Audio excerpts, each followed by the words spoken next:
Signs your coronavirus anxiety has turned serious, threatening your mental health. Enforced lockdowns. Isolation from friends and loved ones. Loss of job, income, economic stability. Grief and loss on so many levels, from missing milestones such as birthdays and graduations to severe illness and death. Difficult times made worse by the fear of an invisible deadly enemy who strikes via the very air we breathe. Such is the anxiety-ridden reality of living in the age of coronavirus for many people around the world. While some of us may be coping well right now, experts worry our emotional resilience will begin to fray as the threat of COVID-19 drags on. We're living constantly with a level of fear, a heightened state of arousal, much like Vietnam vets and Iraqi vets live with every day, said trauma counselor Jane Weber, a professor of counselor education at Kean University in New Jersey. And our sympathetic nervous system can only stay in that overwhelmed, almost frenetic state for so long before we crash, said Weber, who counseled survivors and families during 9/11's tragic aftermath. I call it chronic dread response, the continued state of being in a hyper-aroused survival mode, said trauma psychologist Shana Springer, who has spent a decade working with military veterans suffering from post-traumatic stress disorder, also known as PTSD. Chronic dread response is an escalation of many of the same symptoms associated with post-traumatic stress: sleep problems, floods of anxiety, irritability, difficulties concentrating and a hair-trigger startle response, Springer said. What are some of the signs that our coping skills are becoming threadbare and our anxieties may turn dark and more dangerous? Poor sleep when nightmares become a regular thing and our sleep quality is consistently bad, that is often the first sign that we may need to take action to improve our mental health, said Springer, author of a new book called Warrior: How to Support Those Who Protect Us. Poor sleep is a double-edged sword. Not only does anxiety create poor sleep, a lack of quality sleep can lead to anxiety, stress and depression, a sword of circular impact. The good news is that exercise and practicing good sleep hygiene can often help get us back on track. A focus on bad news as we shelter in place, a focus on watching alarming media reports on the growth of the virus and the devastation to the economy, is another warning flag, according to Springer. If we are spending our day soaking in this general anxiety and dread about what may happen, in a sort of foxhole waiting for bad news, that's another sign that things are getting into a more clinical range, she said. And there's the guilt of taking our feelings out on loved ones, which is likely to happen when you're in close quarters with people for a long time and you haven't adjusted to that.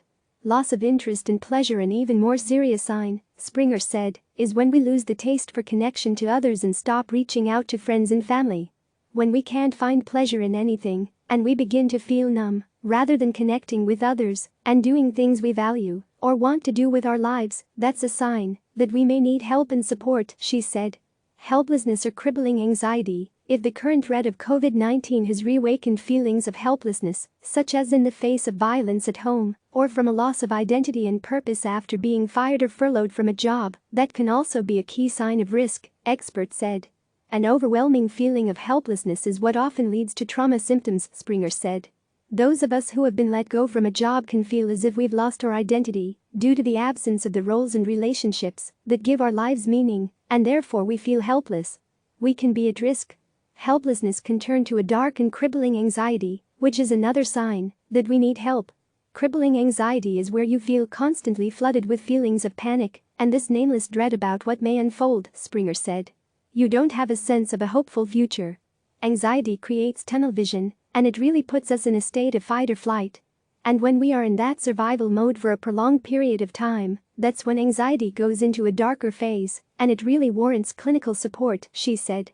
Thoughts of suicide, being so hopeless and anxious that we begin to think of ending our life is, of course, a sign that immediate professional help is needed, experts said. Military veterans say this is when whispers of our demons begin to take over, Springer said. When we start to script out a story in our heads of how others won't miss us or that we're a burden to those that we love, that is a critical sign that we need to get help immediately. What to do to help yourself reach out and connect, just not physically. The first thing to do is stay socially connected with friends and loved ones, even though you're physically apart. Technology is a great way for many of us to do that, but some in the family, such as grandparents, may be as adept at using Facebook, FaceTime, and Zoom, for example. Instead of just relying on social media, We can make a list of the 10 or 20 people that we care the most about and put them in our phone on a rotating basis, Springer said. We're going to call one of those people every day. Next, Springer suggested adding more people from our outer ring of friends and associates that we may not be as close to and put those people into that daily co-rotation. That's especially critical if you think those people may be especially isolated right now. Reaching out and connecting with people, especially those who are especially isolated, and giving them space to talk about their experience and anxiety during this unprecedented time of anxiety, and then sharing our own experiences how we will get through this, she said. When we connect, we survive. Breathe deeply. In therapy sessions, Weber said, the thing we teach most is deep breathing. It's free, it doesn't cost anything, and it really works. Here's how to do it properly, she says. Breathe through the nose, hold it and then exhale very slowly out through your mouth like you're breathing through a straw. And when you breathe slowly out, you improve your whole picture of life and you reduce your nervousness, Weber said. Practice gratitude. Science has shown that people who practice gratitude are happier and more optimistic, and you can easily teach yourself how to do it. One thing I recommend to everyone in scary times is to write 2 or 3 things each day of what you're grateful for. It shifts your view of the world, Weber said. I'm grateful for my daughter because she is home with me right now. I'm grateful for my son, the nurse. I'm grateful for my other son who has figured out every possible way of getting food online that there is in the entire county, she added with a chuckle. Take control of your mental state. Fight back against anxiety turning darker, experts suggested, by taking control of how you think. One of the ways to do that is to take out a sheet of paper, put a line down the middle, and on one side write down the things we can't control right now, and on the other write what we can control, Springer said. And then we form a plan of action that allows us to move on those things that we can control. This stops us from soaking in that feeling of helplessness, or if you will just be sitting in our foxhole and waiting for more bad news to come, she said. We're actually moving on things that we want to be doing with our lives, even if there are some very challenging circumstances right now. For some people, that may not feel possible, especially if they lost a job or were furloughed when the economy came to a screeching halt. Losing a job is a seismic stressor, one of the most stressful things that can happen to you, Springer said. But you can sit and ponder on your negative situation, or you can use the time to learn something new or deepen yourself or gain some skills. She points to the many high-quality, inexpensive or free training programs on the internet today that can add skills to your profession or even help you transition to something new. So people can use this time to build skills and become smarter and stronger and more prepared for when the workforce really kicks back in full force, Springer said. Establish a schedule. Our days and nights are blending together, and many people find themselves working more hours, or if they can't work, fretting about finances. One way to fight back to is establish a schedule that separates work or job search from family and playtime, especially exercise, which is critical for boosting our mental mood. Meditation or mindfulness are also excellent options to schedule into our day, experts said. We have to create routines in order to get through this absolutely surrealistic world right now, Weber said. Focus on the little things, such as making a lunch in a special way, knitting, crocheting, meditation, mindfulness, yoga or walking or running to do something physical to help us reach a more calm mental state. Be careful with media, especially social media. Be sure to limit the amount of time you spend watching the news, especially if you feel it makes you anxious, experts said. That can also apply to social media, said Arthur Evans, the CEO of the American Psychological Association, in a recent interview for the Washington Journal section of CSPAN. There is a lot of misinformation on social media, Evans said. When you couple that with a lot of contradictory information, it creates more anxiety for people.